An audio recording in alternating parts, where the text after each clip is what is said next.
વરસાદથી ખેડૂતોને ભારે નુકસાન. પૂર્વ ધારાસભ્ય લાખાભાઈ ભરવાડ પહોંચ્યા ખેતરોમાં. દર્શક મિત્રો, વરસાદે ફરી એકવાર ખેડૂતોની મહેનત પર પાણી ફેરવી દીધું છે.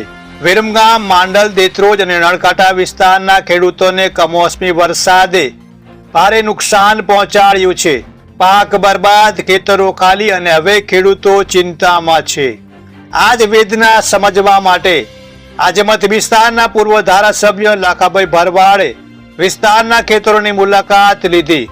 તેમણે ખેડૂતો સાથે ચર્ચા કરી, તેમની મુશ્કેલીઓ સાંભળી અને સરકાર સુધી અવાજ પહોંચાડવાની ખાતરી આપી. લાખાભાઈ ભરવાડે સ્પષ્ટ જણાવ્યું કે ખેડૂતોને થયેલ નુકસાનનું યોગ્ય મૂલ્યાંકન કરી સત્વરે વળતર ચૂકવવું જરૂરી છે. ખેડૂતોની આંખોમાં ચિંતા તો છે જ, પણ આશા પણ છે કે તેમના પ્રશ્નોનું સત્વરે નિરાકરણ આવશે.